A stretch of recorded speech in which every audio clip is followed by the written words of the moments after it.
Welcome, I'm Jon Caldara, president of the Independence Institute and your devil's advocate. A little later, a change in adoption records laws. You're going to love this one. But first, Colorado being such an advanced state for marijuana means we have to have reporters on it.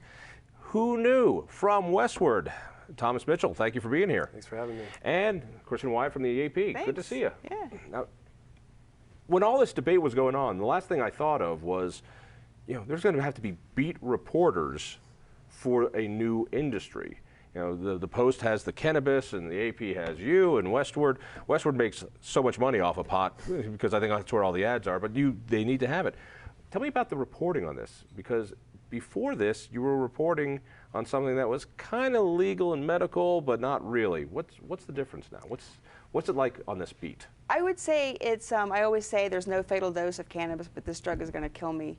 There's a lot of interest in it. Of course, we had an industry before recreational legalization. We had shops selling in a big booming industry, and professional growers and professional edibles makers, and it really is interesting to cover. I have a kind of agriculture reporting background, so when I came here, Colorado doesn't have a ton of row crop agriculture, so I had a little bit of interest, and so it just started that way. So there wasn't like we have to. Why is there a pot shop opening on every corner? We better put a reporter on this. But it pretty obviously quickly became interesting when lawmakers started talking about it. And there was, back in 2010 when they first said, ooh, what are all these shops? We better take a look at this. And this is 2 years before legalization. Did you have a beat before this? Did you have something you reported on, or was this? This was my first job out of college, actually. This is your first job out of college? Yes, hey, Mom, I got a job. I'm the pot reporter for the alternative paper. Well, I always tell people when they think I'm a marijuana reporter, they just assume that I smoke weed and write about what it's like to smoke weed. But I think as a marijuana reporter, you become a politics reporter. You're reporting on business. You're reporting on science, because there's just so many aspects that the public doesn't know when it comes to marijuana. I'm learning new laws from back in 2008, 2010 when medical marijuana was introduced. I'm learning about terpene profiles and growing. What profiles? I'm sorry. Yeah, it's a little. I'm sorry. That terpenes are like what makes marijuana smell and taste the way it does. Really? Yeah, and I'm learning about pesticide issues. All these issues that are coming out with legalization because it was unregulated and illegal. You're learning about just whole different things when it comes to the plant. From the reporter's point of view, is this here to stay? Is this something that's going to get scaled back? Will there be a future move and go, this was a bad experiment? Is this getting normalized? And if so, is it getting normalized quickly? Yeah, I think we're past normalized. I always say, when I talk to colleagues about when we get a new president, will they shut this down? What will they do to stop this? I say it would be very easy for the federal government to stop this. All they would have to do is send out the Marines. If there was a bitchy note or a lawsuit threat or an angry memo they could send to tell us we can't do this, they have done that. They have been doing that for 20 years to the states that have violated federal drug law or in the Fed's idea violated the Controlled Substances Act. I think the horse is out of the barn. I don't think it's ever becoming. I think you just need to look at other states. I mean, I think there's only 8 states left in America that don't have some form of recreational or medical cannabis bill. I mean, if you think of it that way, 42 states are already in the process of breaking federal law. So I think it is just too far socially and politically for the federal government to try. This is a personal question. I mean, do you find yourself as pot activists as well, or have you really just said, no, I'm reporting on this like it's any other beat? Let's go over here first. I wouldn't consider myself a pot activist at all. I have to report on bad things when it comes to marijuana as well, like the pesticide issue, public health issues. I think people kind of get that skewed because a lot of the press on marijuana has been pretty positive. I mean, the press used to be, pardon me, you're way too young, but it was High Times Magazine. And there's no way High Times Magazine didn't have a very important viewpoint on it. You knew where they stood.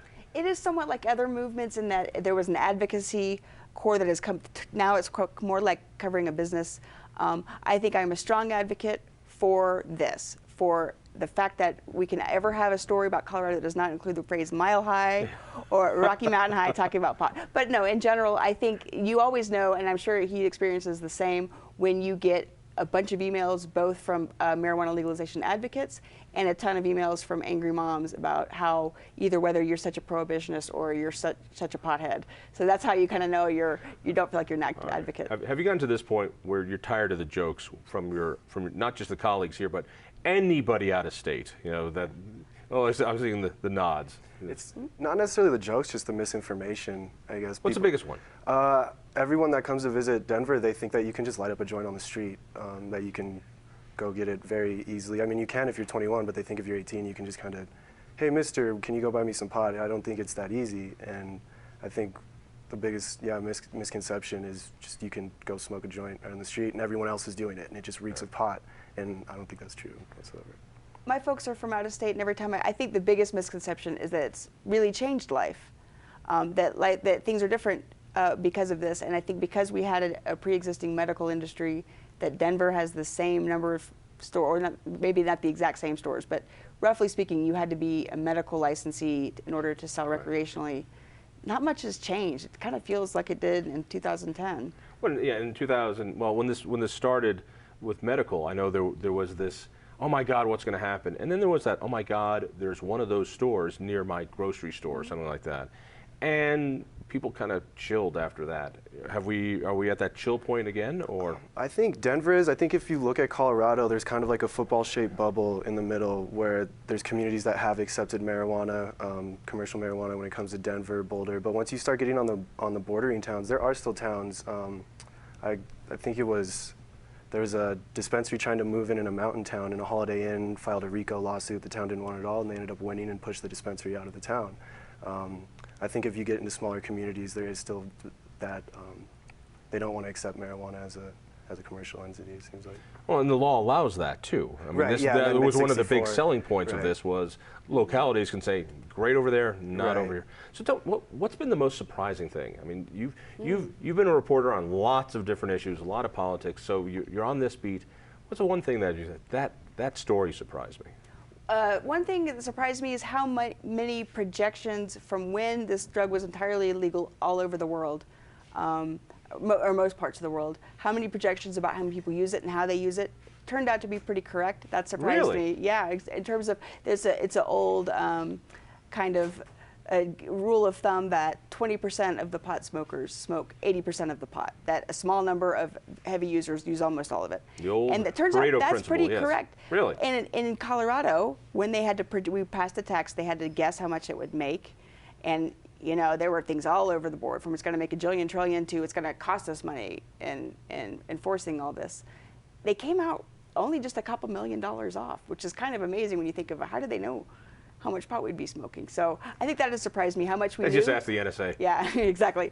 Yeah, they probably knew exactly how much we were smoking. And also,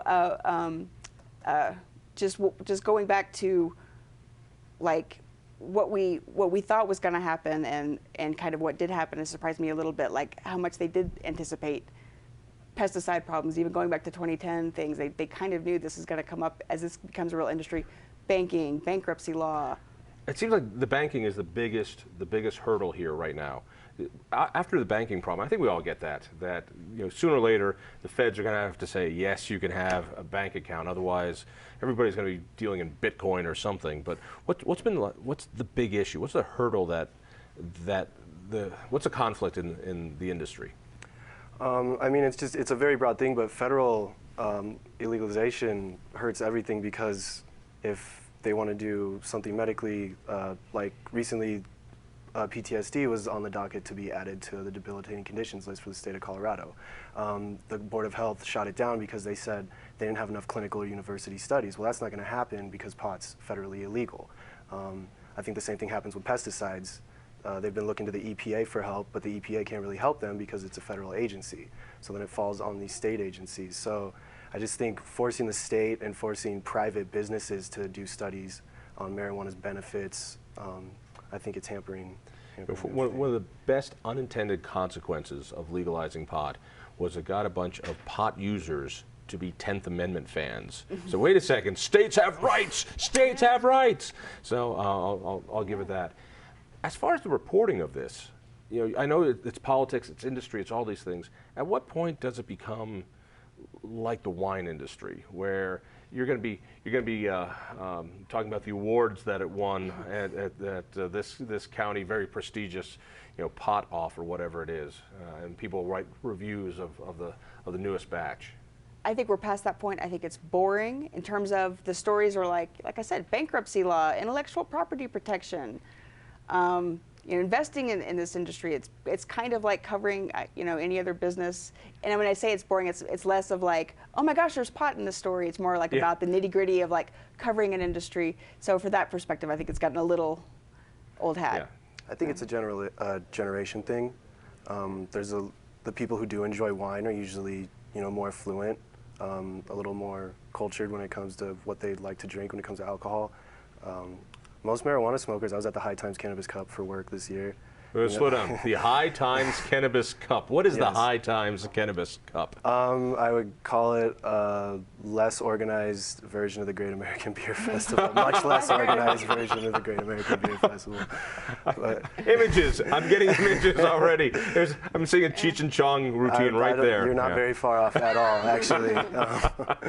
I think if you go there, you can still kind of see the difference between a wine tasting event and a pot tasting event. But I think as it gets more accepted, there'll be more reviews, more people will become connoisseurs of marijuana. I still think we're at the point where most of America's just like, if it gets me high, I'll smoke it. I don't really care, the what flavor, the effects are. Right. Yeah, if it'll make me go to bed, they just know it's weed, and if they want it, they want it. So there's a professor at the University of Denver that says, and I think he's dead on, that back in his day, or when he was in college, you asked the dealer for pot or for weed. Now we have consumers that even are heavier users that are more like indica or sativa, but eventually it will be just as specific. When you order a vodka tonic, they say, what kind of vodka? You don't go to the liquor store and ask for a bottle of alcohol. You don't go to the bar and say, I want a beer. Yeah, you say, I want a Coors Light, right? So I think eventually it will get quite branded. Will the strains get to the point where it does get branded that way? I think that's where marijuana differs from alcohol a little bit, because in the conditions that you grow marijuana, it's kind of harder to create. Like if you have a certain strain, a very popular one, let's say sour diesel. Where sour diesel came from in the East Coast, it's grown in a certain condition, and that's how it is. If you move it to a West Coast outdoor grow in California, it's not going to have, it could even be like a different color. It could smell differently just because the different climate, the different altitude. Marijuana is a very fragile plant when it comes to, I have a friend who grows marijuana, and he says it's very easy to grow bad pot, but if you want to grow good pot, it's going to take a lot of time and a lot of effort and a lot of attention. It's really easy to grow bad kids too. Kristen, thank you. Thomas, thank you. Thank you very much. Stay tuned.